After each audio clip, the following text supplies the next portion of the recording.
یہ ایسے سمجھ لیں بھئی ہمارے معاشرے کو اگر 2 طبقوں میں تقسیم کر لیں تو یا تو آپ کو بھیڑیں ہی نظر آئیں گی، 80% بھیڑیں ہی نظر آئیں گی، جو 20% باقی بچ جاتے ہیں وہ آپ کو بھیڑیے لگیں گے۔ بھیڑیں ہیں، ان کی عقل ہی نہیں، وہ کچھ سوچ ہی نہیں سکتے، کچھ سمجھ نہیں سکتے، وہ اندھا دھند تقلید کرتے جا رہے ہیں، اور جن کو پتہ ہے ان کو پتہ ہونے کے باوجود وہ ایک بھیڑیے کا رول پلے کر رہے ہیں۔ وہ سارے اصول، قوانین، ضوابط سب کو اپنے پاؤں تلے رونتے چلے جا رہے ہیں، اور مائٹ از رائٹ والی بات بنی ہوئی ہے۔ میرے خیال میں یہ جو سانحہ ہوا ہے، اس کا جو پس منظر ہے، تھوڑا سا پیچھے چلے جائیں تو اس کے پیچھے ہمارے اپنے کچھ، ہماری عدالتوں کے، ہمارے جو حکومتیں ہیں، یا ہماری جو ملٹری ہے، یا ہماری اسٹیبلشمنٹ ہے، ان کے کچھ کیے دھرے، کچھ ایسے کوئی انہوں نے کارنامے سر انجام دیے ہیں، جس وجہ سے اب لوگ یہ سمجھتے ہیں بھی اگر کسی نے بلاسفیمی یا گستاخی رسول ہم سب کے ماں باپ قربان حضور صلی اللہ علیہ وآلہ وسلم پر اور ان کی آل پر، تو یہ جیسے وہ جو قادری صاحب ہیں،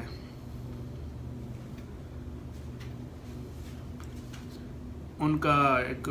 واقعہ ہمارے سامنے ہے، ان کو بڑی عجلت میں، بڑی جلدی میں سزائے موت دے دی گئی۔ یا آسیہ ملونہ کا کیس ہے، آسیہ کو سارے انتظامات کر کے راتوں رات ان کو باہر بھیجنے کی جلدی تھی۔ یا ریمنڈ ڈیوس کا معاملہ ہے، لوگ یہ سمجھتے ہیں، لوگ انسیکیور ہیں، ان کا اعتماد اٹھ گیا ہے ہماری عدالتوں سے، ہماری اسٹیبلشمنٹ سے، یا جو بھی لوگ جن کو فرنٹ پہ آ کے یہ سارے معاملات خود ٹیکل کرنے چاہیے، عوام کا ایک اعتماد بحال کرنا چاہیے، لیکن یہ نہیں ہو پا رہا۔ بہرحال ہمارا، میں ایک بنیادی طور پر سمجھتا ہوں بھئی 4 قسم کے جو ہے نا وہ مسالک، بڑے اہم جو مسالک پاکستان میں ہیں، وہ فقہ حنفیہ، اہل حدیث ہے، یا وہ اپنا شافعی ہیں یا حنبلی ہیں، یا فقہ جعفریہ ہے۔ یہ 5 قسم کے مکتبہ فکر کے لوگ، یا اسکول آف تھاٹ انہیں کہہ لیں، اسکول آف تھاٹ کے لوگ ہمارے ملک میں زیادہ ہیں۔ تو اس کا اگر پس منظر دیکھیں، اگر اس کے بیک پہ جائیں تو حضرت جو امام جعفر صادق ہیں رحمۃ اللہ علیہ، ان کے شاگرد جو ہے نا وہ ان سے علم حاصل کیا ہے امام ابو حنیفہ رحمۃ اللہ علیہ نے، اور امام ابو حنیفہ اور امام مالک، ان کا آپس میں 13 سال کا فاصلہ ہے۔ امام ابو حنیفہ پہلے ہیں، امام مالک 13 سال بعد ہیں، تقریباً وہ ایک ہی دور بن جاتا ہے، یا اگر 13 سال کوئی سینئر ہے تو اس سے سیکھا جا سکتا ہے۔ تو حضرت امام مالک اور حضرت امام ابو حنیفہ یہ ایک ہی دور میں ہیں، یا ایک دوسرے سے ملے ہوں گے یا سیکھا ہوگا، یا مطلب ایک ہی دور میں، کنٹمپریری جسے کہتے ہیں۔ تو اس کے بعد حضرت امام شافعی جو ہیں حضرت امام مالک کے شاگرد ہیں، اور حضرت امام احمد بن حنبل امام شافعی کے شاگرد ہیں۔ تو ان کے درمیان اتنا کوئی اختلاف نہیں پایا جاتا۔ اصل میں یہ ایک منافرت اور یہ شدت جو معاشرے میں پیدا کر دی گئی ہے، یہ ہمارے جو علماء حضرات ہیں ان کا بھی مطلب ان کو بھی چاہیے کہ اس میں کوئی نرمی پیدا کریں۔ یہ سارے معاملات حکومت کے یا کوئی بھی کام ایسے ہیں جو گورنمنٹ نے کرنے ہیں یا عدالتوں نے کرنے ہیں، وہ ہم اگر کرنے لگ جائیں گے تو پھر یہ سسٹم نہیں چلے گا۔ تو یہ تمام علماء کرام سے میری گزارش ہے کہ اس کو بیٹھ کے کوئی طے کر کے کوئی نصاب بنا لیں، جس میں سارے مسلمان جو ہے نا وہ کام کریں تو کم از کم پاس تو ہو جائے نا، پاس مارکس کا کوئی نصاب بنا لیں. اگر بہت زیادہ پرفارمنس اگر کسی نے دکھانی ہے تو اپنے لیول پہ وہ انڈیویجولی کر سکتا ہے، لیکن وہ ایک نصاب ایسا بن جائے بھی یہ 5 نمازیں ہیں، روزہ ہے، حج ہے، زکوٰۃ ہے، جیسے اس کو کیسے کیسے کرنا ہے تو وہ سارے ہی اس پہ متفق ہو کے سائن کر دیں، ایک چارٹر بن جائے. ڈیموکریسی پہ تو چارٹر بن سکتا ہے لیکن دین پہ نہیں بنتا نظر آ رہا. تو میری گزارش ہے تمام جو مکتبہ فکر کے لوگ ہیں، تمام جو اہل شعور ہیں، جو یہ سمجھ رکھتے ہیں کہ ہمارا معاشرہ کس طرف جا رہا ہے،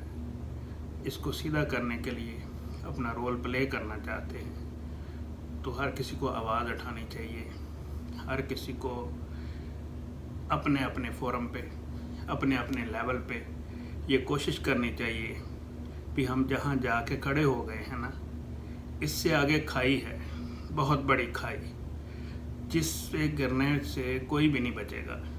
اب تو یہ واقعات ہیں نا، اکا دکا واقعات ہو رہے ہیں، تو یہ آگے ہمارا معاشرہ جس طرف جا رہا ہے، ہماری مذہبی سختیاں جتنی بڑھ گئی ہیں، یا